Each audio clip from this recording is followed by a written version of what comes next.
The Texas offense no-shows, and the Longhorns drop the season opener. This is Locked On Longhorns. Intro.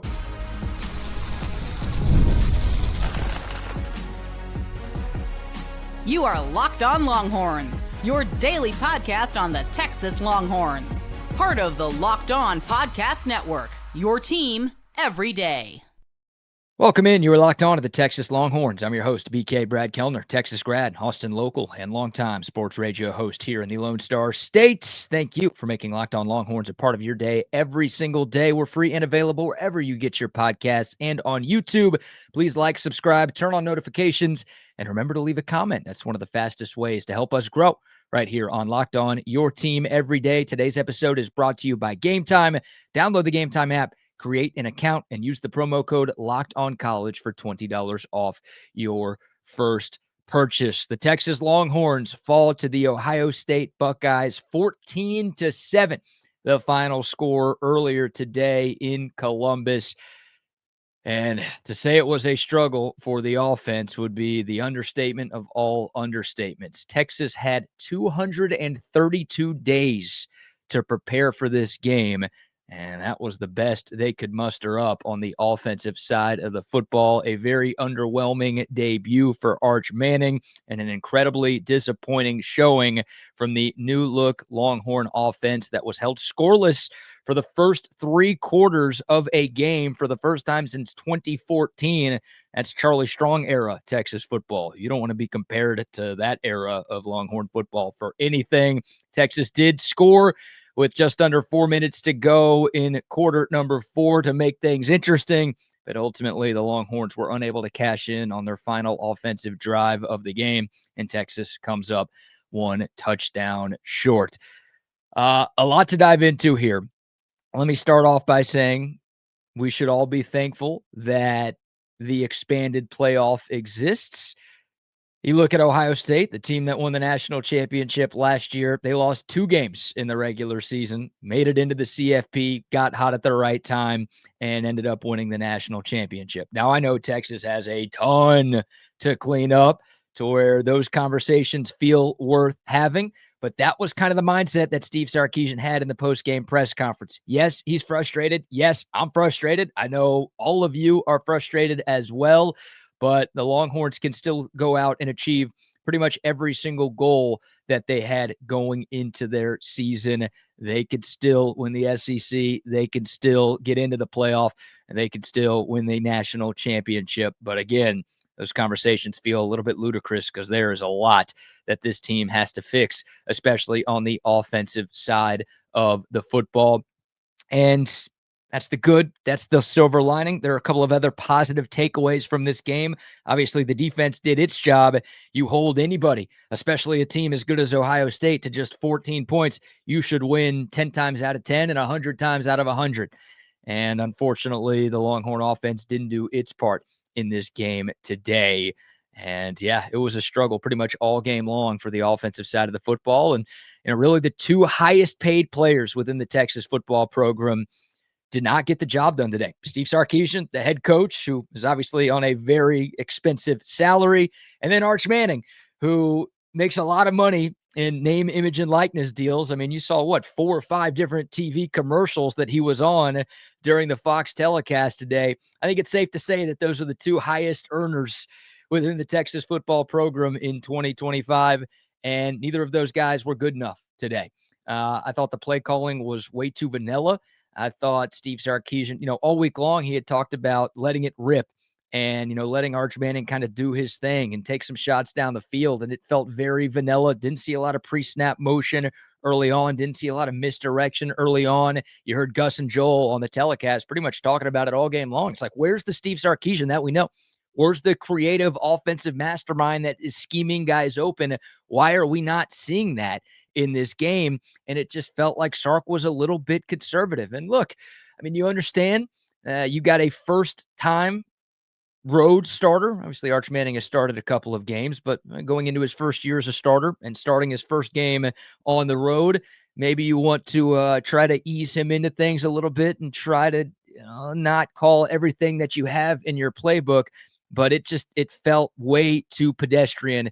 And against a team with as much talent as Ohio State, I don't think you can do that. Like, what are you saving stuff for? That's a game where you got to pull out all the stops when you're going up against the defending champs and a top 3 team in college football. And then, of course, the biggest demerit against Steve Sarkisian isn't the overall play calling for me. It's the red zone play calling once again. And we talked about it this week leading up to the game on this show. During Steve Sarkisian's game week press conference last Monday, he made a joke. He was asked about this team's red zone struggles in each of the last 2 years, and Sark, made a joke, and he brought up a stat saying that, in 2023, our touchdown percentage was this, and in 2024, it actually improved to this. And it just, I know he's not taking it lightly, but it kind of sounded like he was taking it lightly. And then you go out and see Texas go 0 for 2 in the red zone in this game. And of course, you get stuffed at the goal line against Ohio State again.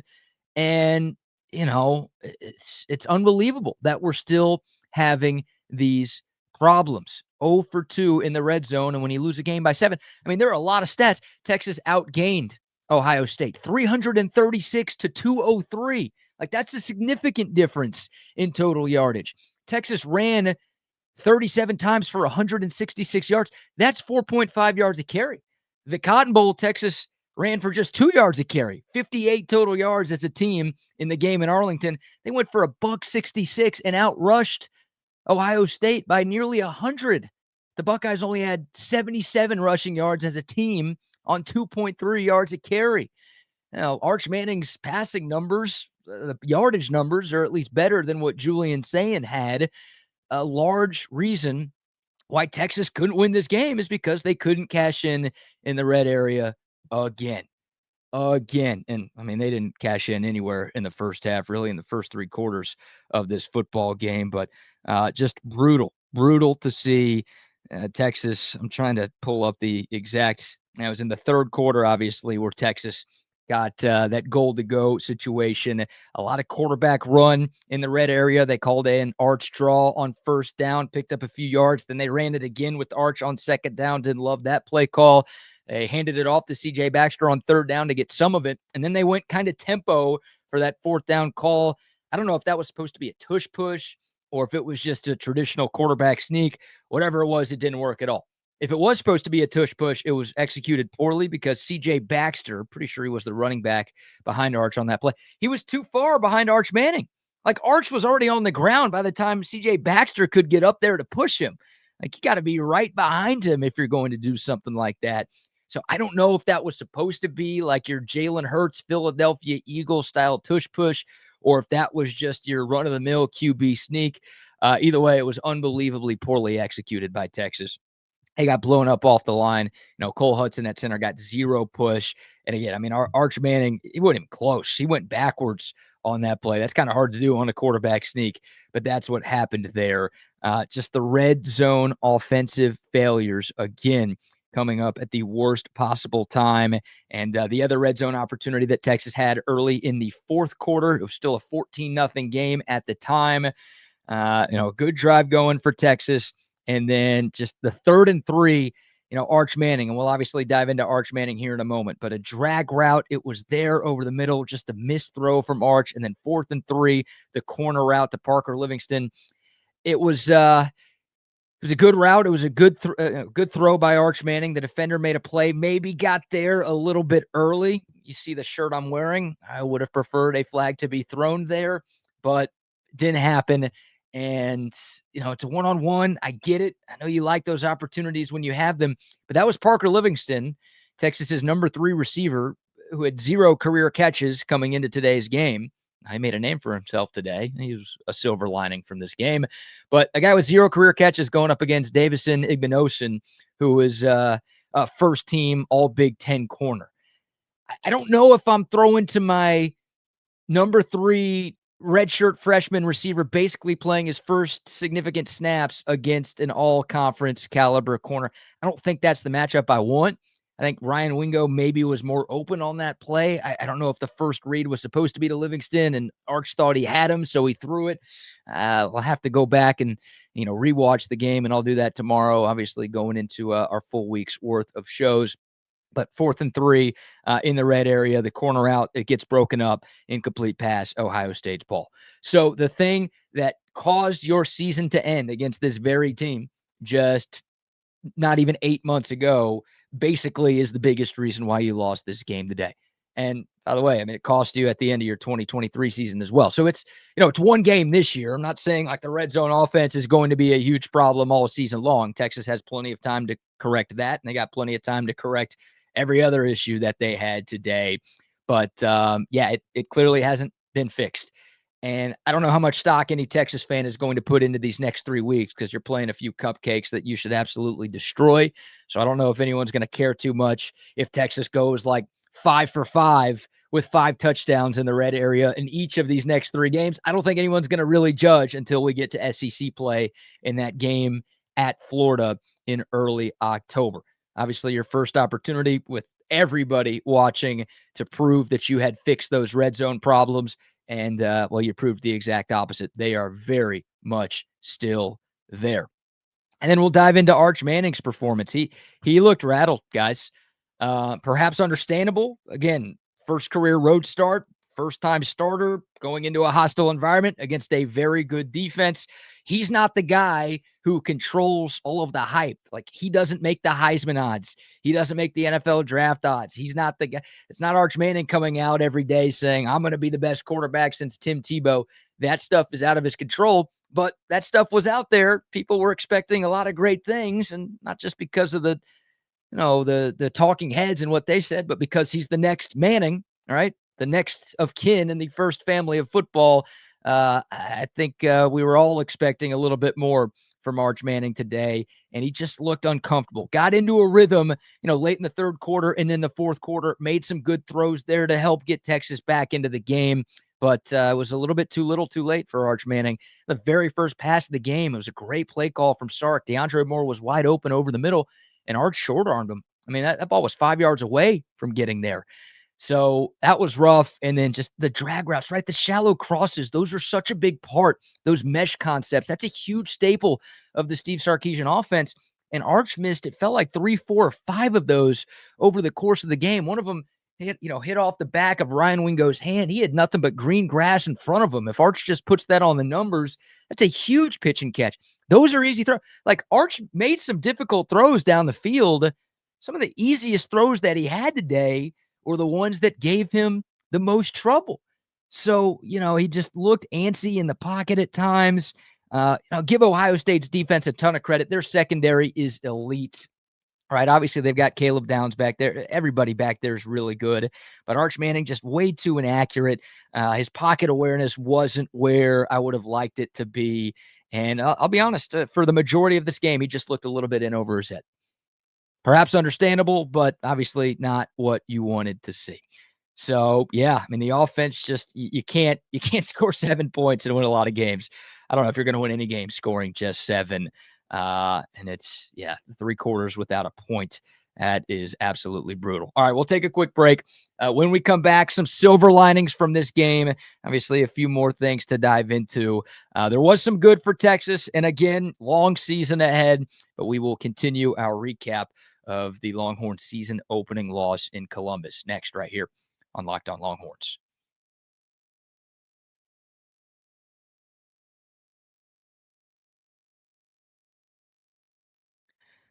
I have no idea if that ad video played. Hopefully it did. But shout out to our friends at Upside. If you're still paying full price for gas, why? Stop leaving money behind. You can get real cash back every time you fill up with the free Upside app. Simply download the free Upside app in the App Store or Google Play right now and start earning cash at the pump today. If you use my promo code FOOTBALL, you're going to get an extra 25 cents back per gallon on your first fill up. You can make up to $300 a year just by buying the gas that you already need. Sounds too good to be true? It's not. It's totally legit. Real people are getting paid just for making their daily commutes, and you can be next. Download the free Upside app and use my promo code FOOTBALL for a limited time 25 cent per gallon bonus. That's promo code FOOTBALL. Offers vary by user and location. Go to upside.com for terms and conditions. All right, I know it played that time.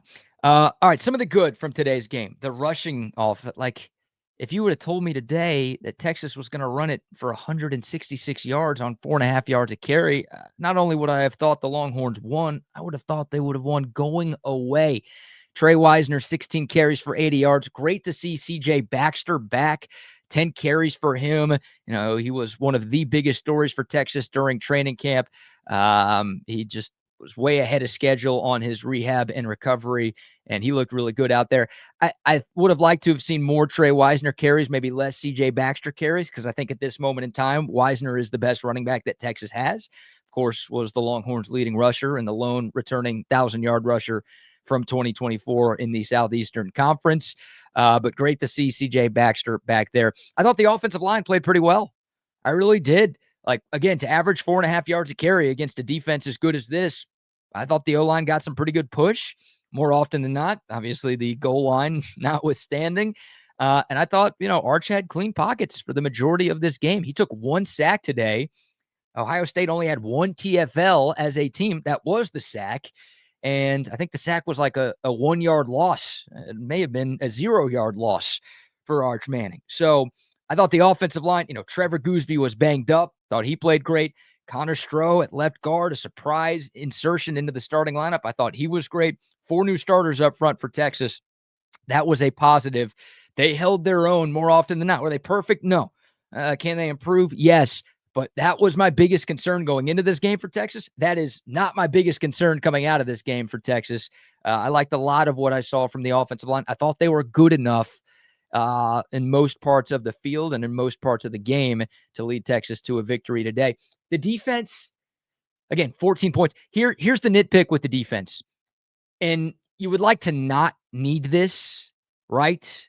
Again, it's hard to be critical if you give up just 14 points against a top 3 team on the road. You should win that game every single time. But no sacks, just 1 TFL. Most importantly, 0 takeaways for the Texas defense. Like, that was something Sark had preached all offseason long, is like, we want our guys to have more takeaways. We want to force more fumbles. We want more interceptions. Texas was, tied for the nation's lead in interceptions last year. And Sark was talking about, we need more of those this year. He felt like Texas had more of an opportunity to force more turnovers this year. And he said that was a point of emphasis over these last few weeks leading up to game 1. Texas lost the turnover battle 1-0. 1 turnover on offense isn't horrible, but you would have obviously liked to have gotten it back on defense. So they were stout. They were really good. They gave up just 1 big play in the entire game, and Carnell Tate made a hell of a play on Jalen Gilbo, the double catch touchdown. You tip your cap. That guy's a former 5-star. He's a future NFL player. He's really, really good. Again, you're being very nitpicky when you're criticizing the defense, but Texas, they didn't have great starting field position in this game.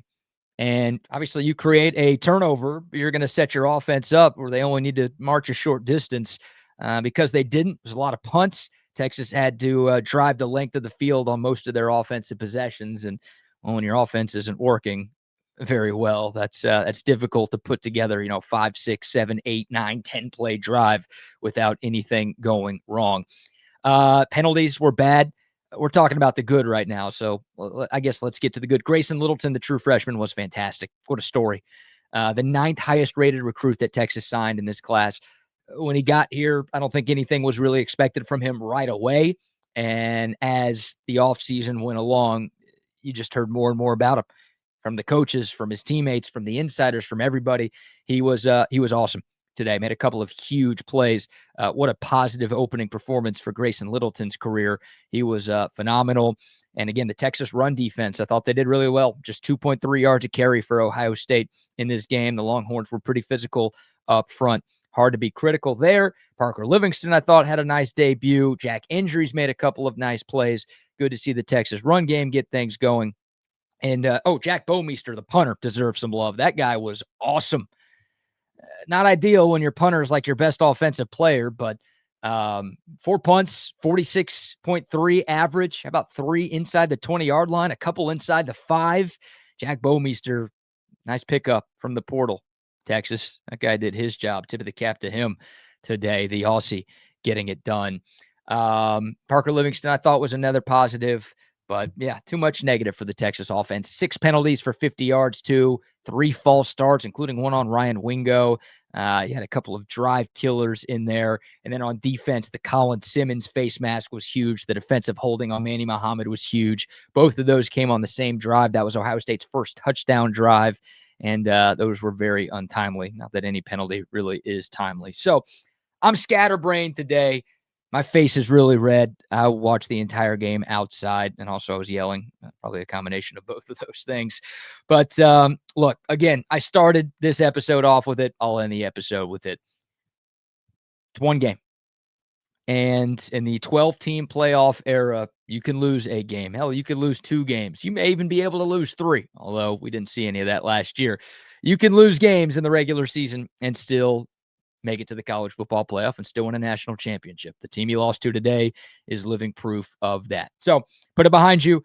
You got 3 easy games and then a bye week to get things figured up. So a lot for this offense to figure out, a lot of soul searching for Steve Sarkisian, a lot to learn from for Arch Manning here to get better from this game. It goes without saying Texas needs a lot more from their $10+ million head coach, and they need a lot from their QB1 for this to be a national championship caliber season for the Longhorns. Y'all might think I'm crazy for even talking about that right now. I feel a little crazy, but that's going to do it for today's episode. Appreciate y'all watching and listening. And thank you for supporting Locked On Longhorns. If you made it this far, please remember to like, subscribe, leave a comment, your thoughts, your biggest takeaways, your questions from Texas's season opening loss. Always love hearing from y'all. And some frustration, some disappointment. It's all there and it's all shared.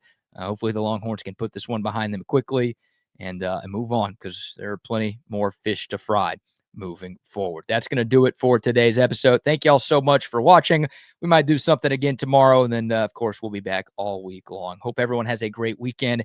Try to enjoy the rest of the football. Until next time, horns up, mic's off. We'll see y'all soon. This is Locked On Longhorns.